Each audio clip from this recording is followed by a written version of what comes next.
주님께서 여러분과 함께 마르코가 전한 거룩한 복음입니다. 그때 예수님께서 군중에게 말씀하셨다. 하느님의 나라는 이와 같다.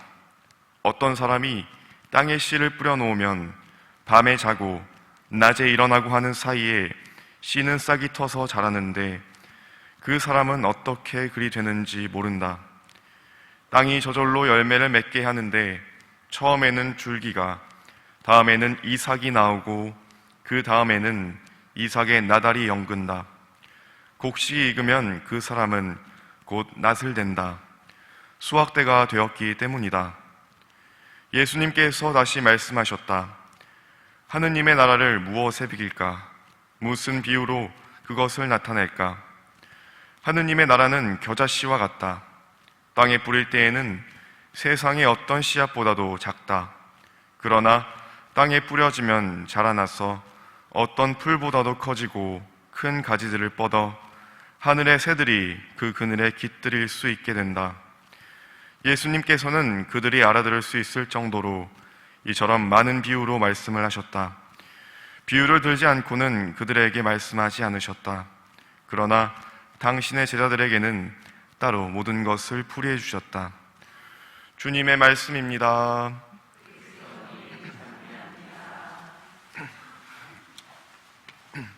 잼미 예수님, 오늘 복음은 하느님 나라를 설명하기 위한 예수님의 두 가지 비유 말씀을 전하고 있습니다. 첫 번째 비유 말씀은 곡식의 씨앗이 열매를 맺는 과정을 전합니다. 또 두 번째 비유 말씀은 조그마한 겨자 씨앗이 커다란 나무가 되는 과정을 전하고 있습니다.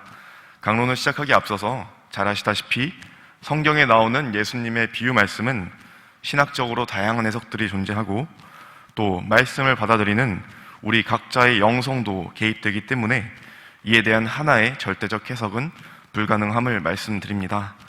또한 예수님의 비유 말씀은 당대 모든 사람들의 보편적인 이해를 돕기 위한 것이었기 때문에 이를 마치 하느님 나라를 위해 소수에게만 주어진 비밀처럼 받아들여서는 안 되겠습니다.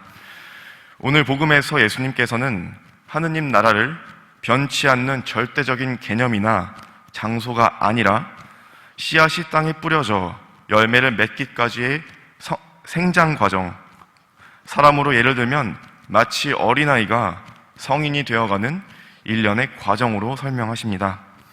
사실 우리가 오늘 들은 마르코 복음의 바로 이전 내용은 바로 씨 뿌리는 사람의 비유와 그에 대한 설명이었습니다.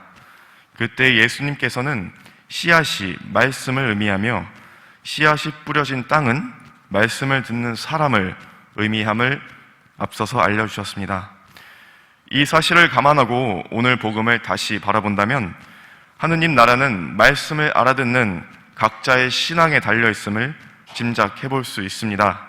곧 그리스도가 세상에 오심으로 인해 하느님의 구원이 선포되었지만 그것을 받아들이지 않는다면 씨앗이 발아하지 않거나 중간에 그 명을 잃어버리듯이 하느님 나라에 들어갈 수 없을 것이며 만약 그것을 받아들이고 실천한다면 끝내는 열매를 맺어 하느님 나라에 들어갈 수 있다는 것입니다. 여기에서 놀라운 사실은 하느님의 나라가 우리 각자에게 주어져 있다는 사실입니다. 곧 하느님의 말씀을 항상 마음에 새기고 예수님이 선포하고 보여주신 사랑의 정신에 따라 산다면 이미 그 사람 안에서 하느님의 나라, 곧 그분의 통치가 실현된다는 것입니다. 오늘 복음과 독서 말씀을 통해 우리는 신앙생활을 꾸준히 이어나가야만 하는 근본적인 이유를 찾을 수 있습니다.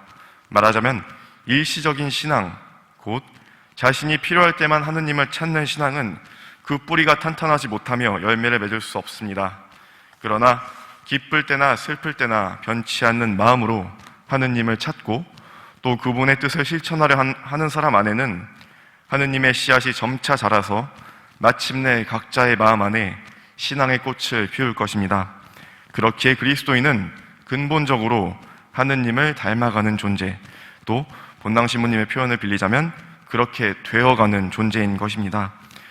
미사를 통해 각자 안에서 하느님 나라의 씨앗을 키우는 우리가 신앙 공동체 안에서 서로가 서로에게 하느님을 전할 수 있는 그분의 텃밭이 되기를 청하셨으면 합니다.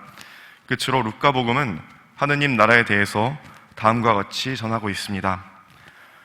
하느님의 나라는 눈에 보이는 모습으로 오지 않는다. 또 보라 여기에 있다 또는 저기에 있다 하고 사람들이 말하지도 않을 것이다. 보라 하느님의 나라는 너희 가운데에 있다. 아멘.